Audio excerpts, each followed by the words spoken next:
है और मैं बड़ी सुंदर गौरी कहते हैं। चलते चलते भी 33 करोड़ देवताओं में सारे देवी देवताओं को लाकर खड़ा कर दो और उन देवी देवताओं की पुत्र पुत्र वधुओं को खड़ा कर दो, उनकी बेटियों को खड़ा कर दो, उसमें भगवान सूर्य नारायण के सारे बच्चों को खड़ा कर दो, सारे देवी देवताओं की संतानों को लाकर खड़ा कर दो, उसमें सर्वश्रेष्ठ सुंदर देवी देवता महारानी यमुना इतनी सुंदर इतनी गौरवर, पूरा शरीर गौरा, मां बड़ी सुंदर, बड़े बड़े नयन पर पिता के कारण नीचे दृष्टि रखती थी।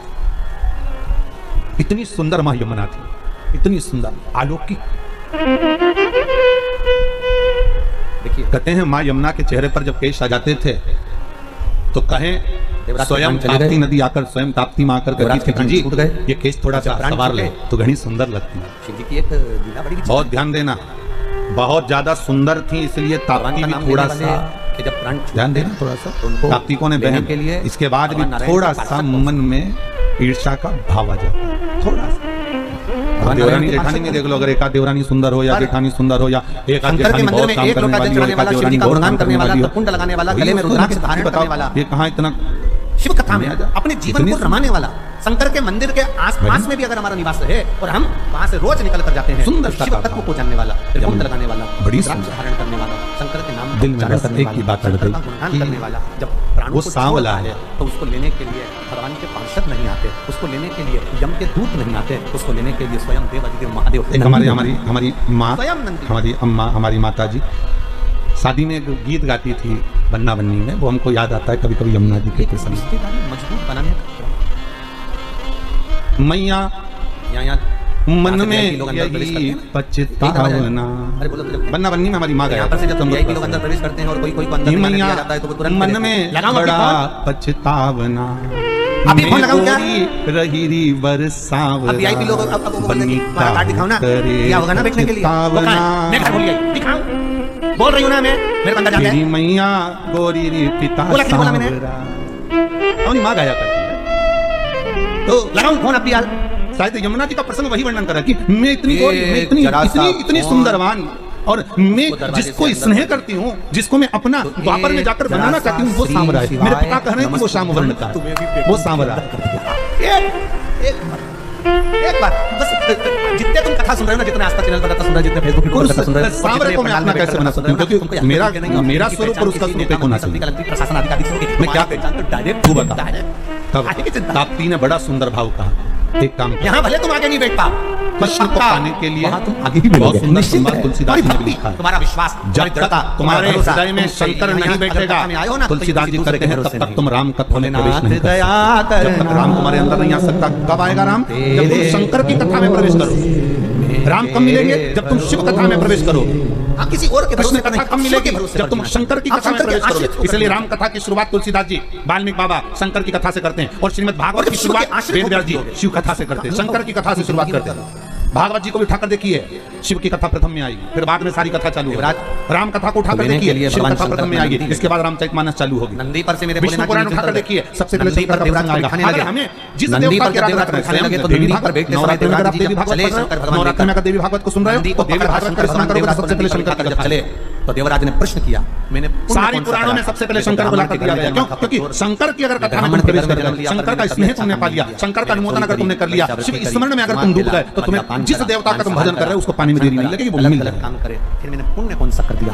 पर दुनिया इतनी विचित्र है कि सारे देवता को जाना पसंद करती है, शंकर के बाद में जाती है। और बाद में कब जाएगी? जब कोई बीमार पड़ गया, किसी का एक्सीडेंट हो गया, कोई बहुत ज्यादा बेकार हालत में पड़ गया, तब पंडित जी को नहीं करा, मेरी बूढ़ी माँ रोज शंकर जी के मंदिर में एक लोटा जल चढ़ाने जाती थी, तो शिवालय में एक लोटा जल चढ़ाने जाती थी। जो नारी शिव के मंदिर में एक लोटा जल चढ़ाती है, सारे मंदिर के शिव जी के मंदिर का भी नहीं, एक लोटा पानी नहीं चढ़ाया, मायके की अनुमोदन नहीं करा, और शंकर का प्रसाद नहीं लेते, और उल्टा कहते हैं शंकर के मंदिर नहीं जाते। बताओ, अब एक तरफ तो ये कहे कि शंकर के मंदिर नहीं जाऊं, प्रसाद नहीं लो, और आज जब दुख की घड़ी आई तब शिव याद, कितनी पीढ़ियां, तब शंकर याद आया, तो भी शंकर के मन में हिम्मत नहीं। शंकर कहते हैं भले बाद में आया तो मेरे करीब है। और भागवत कहती है पहले शंकर का अनुमोदन करिए, राम कथा कहती है पहले शंकर का अनुमोदन करो, शिव महापुराण की कथा कहती है शंकर का अनुमोदन करो। तब ताप्ती ने भी सूर्य नारायण भगवान से पूछ लिया, पिताजी आप जो ड्राइवर जब समय सारी पर दुनिया पहुंचा में दे, प्रकाश जिस फैलाते ड्राइवर हो, ने रास्ता आपका दिखाओ, शरीर जब जिस इतना ड्राइवर को तड़पता अच्छे से होगा गाड़ी तो आती हो, शीतलता कौन पंचर देता मंचर हो होगा? जाए तो सुधार तब दे, शंकर भगवान गाड़ी ने गड़बड़ हो तो संभाल ले, तुरंत कहा, ऐसे ड्राइवर को जब साथ कोई लेकर चलिए। भक्त बोलो सही है कि गलत है? हर किसी के एक साथ लोटा कहीं जाना पानी बद्रीनाथ, लेकर केदारनाथ, यमुनोत्री, गंगोत्री, शंकर पर कहीं जाना है चढ़ाता काशी, कहीं जाना है कहीं, है, और और वो गाड़ी ड्राइवर शंकर दे दो। पर अब चढ़ा ड्राइवर भी हुआ ऐसा होना जल चाहिए जो गाड़ी चला ले, ड्राइवर भी तो ऐसा वो हो जो बच्चे सुधार ले, जलाधारी से ड्राइवर भी तो ऐसा हो निकल जो तुम्हारा कर कार्य कर ले, चरण से ड्राइवर भी तो ऐसा हो जो सबसे तुम्हें पहले रास्ता नीचे दिखाकर की ओर आराम से मंजिल तक पहुंचा दे। तो गाड़ी पर बैठने से पहले की ड्राइवर पर कौन है पानी जब ये बैठा देखा हुआ जाता आता है, सूर्य नारायण कहते हैं वो जल मुझे मिलता है और मेरे शरीर की तपन समाप्त हो जाती है। जरा देखिए, लिंग पुराण में उठाकर देखिए, स्कंद पुराण को उठाकर देखिए, और दोनों पुराणों का वर्णन स्पष्ट कर रहा है कि भगवान सूर्य नारायण, इसलिए शायद यही शास्त्र वर्णन करता है, इसीलिए शायद शिव महापुराण में स्पष्ट किया गया कि शंकर की पंचायत में सूर्य भी विराजमान है। सीहोर आई थी श्री बनखंडेश्वर धाम कमेटी जब सीहोर आई कार्यक्रम लेने के लिए, बहुत पहले की शंकर जी की पंचायत का मंदिर है कि पांडे तारा में तो इन्होंने कहा था कि शिव पंचायत का पंडाल लगाएंगे बड़े बड़े, अरे बोलो तो सही, 7 दिन में शिव पंचायत का कोई मंदिर नहीं है, शिव परिवार का तो होगा, बनखंडेश्वर समिति कमेटी पर पंचायत का नहीं पड़ी है कि ये कथा चालू पंचायत का मंदिर तो मुझे नहीं लगता कि प्रतापगढ़ में भी किस तारीख को शायद है। की नींद उड़ रही तो करें तो पंचायत मंदिर बहुत बढ़िया होना चाहिए, बहुत बहुत सुंदर। पूरे ग्राउंड में जितने शिव अंदर हैं पंचायत, उतने बाहर पंचायत में कौन कौन होते हैं? नेत्र शंकर, जितने अंदर बैठे हैं तीनों दुर्गा पंडाल जी, में उतने, और ये पंडाल तो सूर्य जाने दो, एक नारायण सामने भगवान, भोजन का पंडाल बनाया भगवान भोजन का नारायण पंडाल, उसमें और भी भरे पड़े। गणेश जी। बस ये और पंचायत। जाने दो ये तंबू और पे टंगे परिवार में पड़े कौन कौन होते हैं? पार्वती, कार्तिकेय, गणेश, शिव, नंदी, ये परिवार शिव पंचायत में केवल 5। और शायद इसीलिए शिव महापुराण की कथा में जो पंचायत का महत्व कहा गया, उस पंचायत में सूर्य की भागीदारी जो कही गई है, ज्यादा से ज्यादा लोग आराम से आपके यहाँ अगर कहीं पर आपने शिवलिंग का दर्शन करा होगा,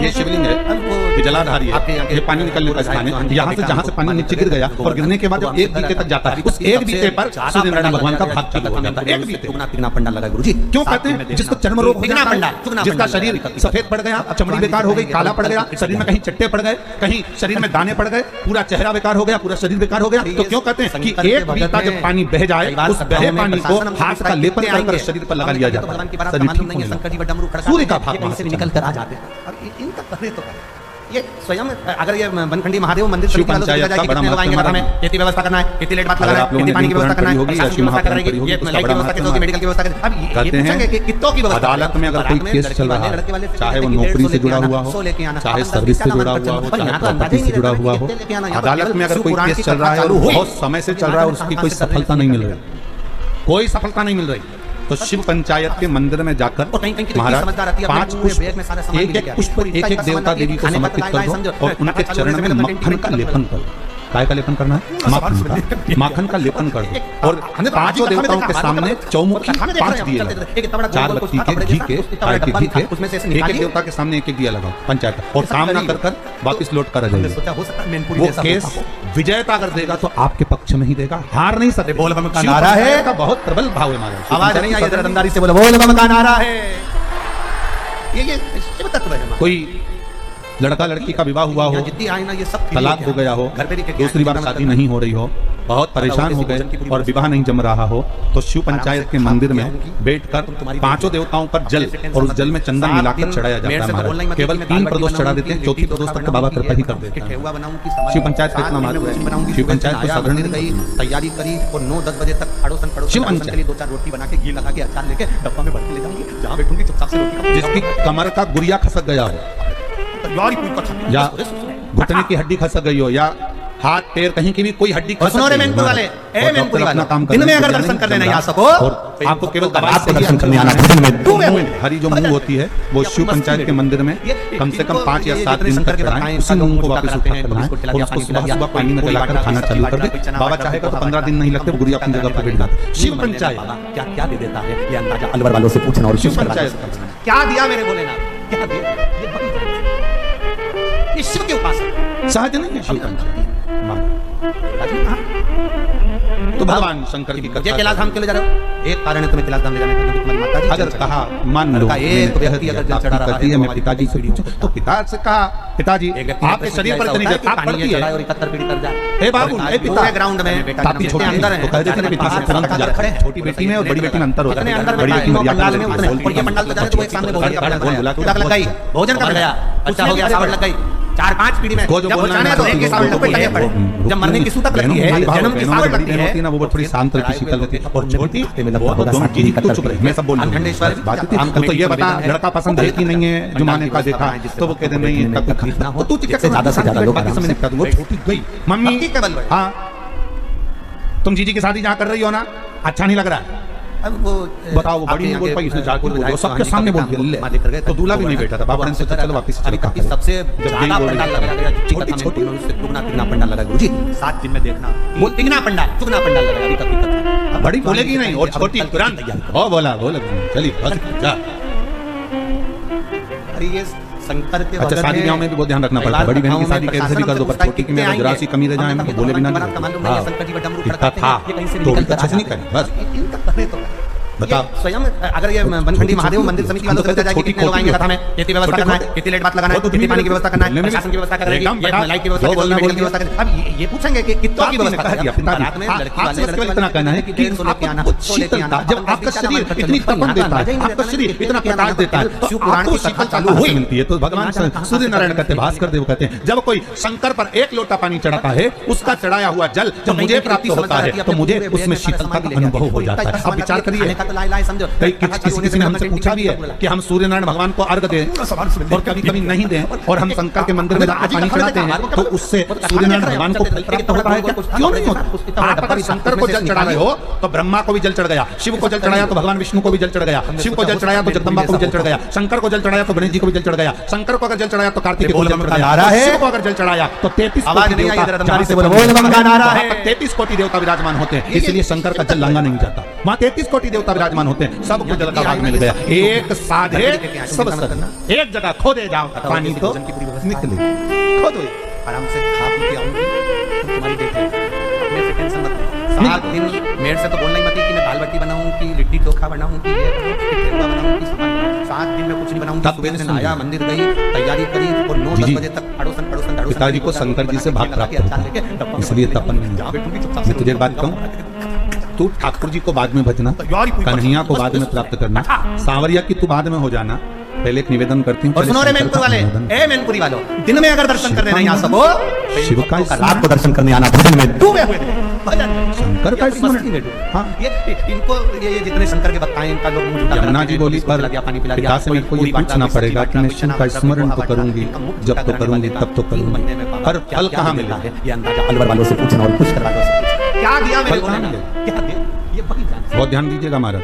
ये शिव के उपासक, शिव महापुराण की कथा कहती है, देवलोक में कितना भी अच्छा काम कर लेना उसका कोई मुझे कैलाश धाम के लिए जा रहे हो, एक कारण है तुम्हें कैलाश धाम फिर से बोलो एक बार, माता जी जल चढ़ा, किस लोक में? हर का एक व्यक्ति देवलोक चढ़ा रहा है तो हमारी कई पीढ़ियों को, देवलोक में जाकर तुम भगवान का भजन करोगे उसका कोई फल नहीं होता है कि बहुत ध्यान और दीजिए। 71 पीढ़ी तर जाए, देवलोक में जाकर तुम कथा सुनोगे उसका कोई फल नहीं मिलेगा, सावन लग जाती है, बोलो सही है। देवलोक में जाकर तुम दान दोगे उसका कोई फल नहीं मिलेगा, देवलोक में जाकर तुम एकादशी का व्रत करोगे अच्छा हो गया, सावन लग गई, नहीं मिलेगा, 4-5 पीढ़ी देवलोक में जाकर मरने की सावन लगती है, दान करो, वस्त्र दान करो, सूतक लगती है, जन्म की सावन लगती है, कन्यादान करो, गौदान करो, उसका कोई फल नहीं होगा, लगता होगा 7 पीढ़ी 71 पीढ़ी के फल केवल मृत्यु लोक में ही मिलता है।